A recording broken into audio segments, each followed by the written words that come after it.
जिसे आप गायत्री कहते हैं, जिसे आप दूसरे बहुत से नामों से बुलाते हैं, योग में हम उसे तंत्र योग कहते हैं।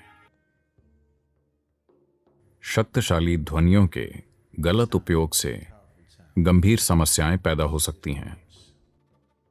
कोई एक महिला को कार्यक्रम में लेकर आया था और मेरे पास आने से लगभग 6 या 7 या लगभग 8 महीने पहले उनकी आवाज जा चुकी थी।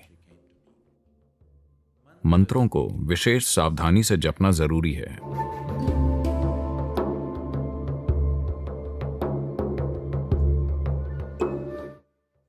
गायत्री एक शक्तिशाली प्रक्रिया है। उसकी प्रकृति बहुत अलग है।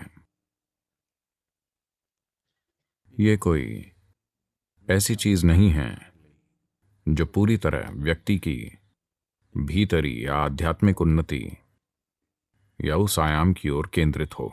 इसमें विभिन्न चीजें शामिल हैं। इसलिए आमतौर पर यह हर गृहस्थ को सिखाया जाता था ताकि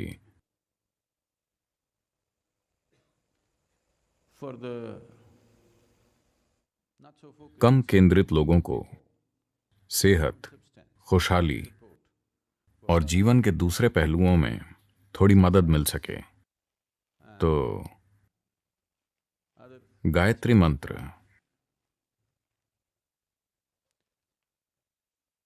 तो गायत्री मंत्र गंभीर आध्यात्मिक साधक के लिए जरूरी नहीं है। ये गृहस्थ के लिए ठीक है, जिसके लिए आध्यात्मिक प्रक्रिया उसके जीवन का एक पहलू है। ये एक संभावना है अगर इसकी सही दीक्षा दी जाए। हम आमतौर पर ये चीजें नहीं करते क्योंकि देवी को छोड़कर यहां आध्यात्मिक प्रक्रिया में रस्में बिल्कुल नहीं हैं। किसी प्रक्रिया को भीतरी बनाना थोड़ा अधिक जटिल और सूक्ष्म है, पर बाहरी प्रक्रियाओं से कहीं ज्यादा भरोसेमंद है। जब हम भीतरी आयाम रचने के लिए बाहरी प्रक्रिया का इस्तेमाल करते हैं तो यह प्रक्रिया काल और स्थान की एक सीमा में बंध जाती है। हम कुछ चीजें कर सकते हैं और कुछ चीजें नहीं कर सकते। आप 24 घंटे आध्यात्मिक रूप से ऑन नहीं रह सकते। अगर आप किसी बाहरी प्रक्रिया में शामिल हों तो इससे अच्छा पोषण मिलता है, पर उससे ज्यादा कुछ नहीं। यह एक अच्छी मदद है। मदद की बात करें तो मदद करने के कई दूसरे तरीके हैं। सबसे बढ़कर जिन्हें यहां दीक्षा मिली है उनकी मदद हम एक बिल्कुल अलग तरीके से करते हैं। उन्हें बस मदद मांगनी होती है और वो जहां कहीं भी हों वहां मदद मिल जाती है। शिक्षकों और स्वयं सेवकों वगैरह के द्वारा मदद नहीं। Energetic support is available wherever they are. ऊर्जा के रूप में मदद उपलब्ध होती है, वो जहां कहीं भी हों। इसलिए सभी को हर जगह ये मदद उपलब्ध कराने की हमारी क्षमता के कारण हमने मदद की रस्में स्थापित नहीं की। ये मंत्र उन सबसे लोकप्रिय चीजों में से एक है जिन्हें लंबे समय से देश में किया जा रहा है।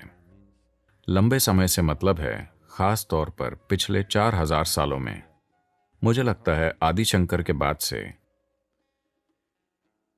उन्होंने इसे बहुत ज्यादा प्रचलित किया, क्योंकि जब वो आए तो आम आबादी का एक तरह से पतन हो चुका था। इसलिए वो कुछ ऐसा सिखाना चाहते थे जो सभी के लिए हो। जैसे आज हम ईशा क्रिया सिखा रहे हैं सभी के लिए। गायत्री मंत्र एक ऐसी प्रक्रिया है जिसमें कई चीजें शामिल हैं और इसकी प्रकृति ऐसी है कि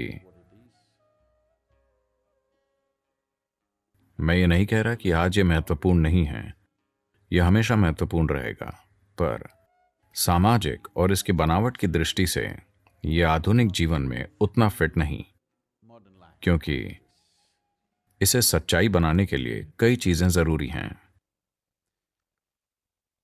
आज के संसार में, क्योंकि आज इस धरती की एक बहुत बड़ी आबादी एक जगह पर नहीं रहती। मैं चाहता हूं कि आप पीछे मुड़कर हमारे अतीत को देखें। 500 साल पहले ज्यादातर लोग अपने पूरे जीवन में उसी जगह उठते थे और उसी जगह सोते थे। In the same place, in the same building for their whole lifetime without one day of being out. उसी इमारत में जीवन भर एक दिन भी बाहर नहीं जाते थे।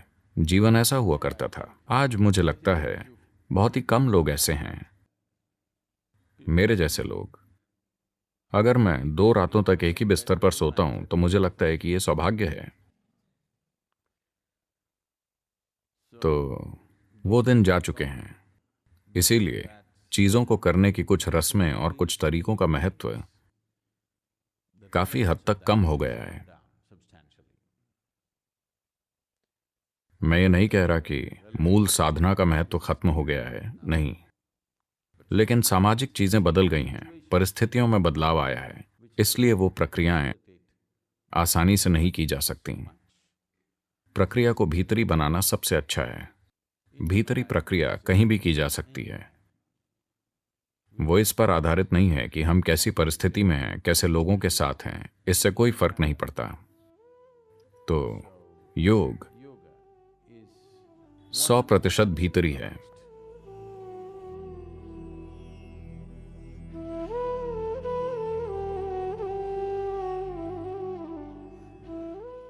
जिसे आप गायत्री कहते हैं, जिसे आप दूसरे कई नाम देते हैं, योग में हम इसे तंत्र योग कहते हैं। आज तंत्र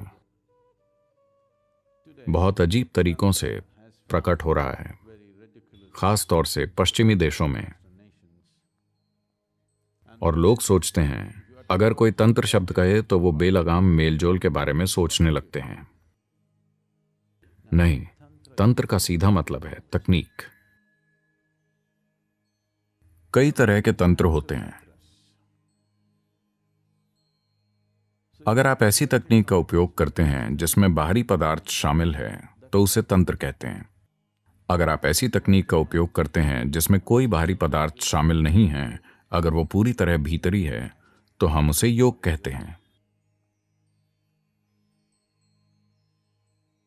अगर आप तांत्रिक प्रक्रियाएं रचना चाहते हैं, अभी देवी मंदिर में एक आरती हो रही है, ये एक तरह का तंत्र है।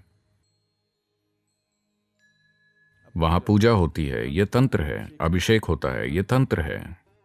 ये तकनीकें हैं एक तरह का प्रभाव पैदा करने के लिए। पर अब अगर आप तंत्र करना चाहते हैं तो आपको देवी के रूप की जरूरत है।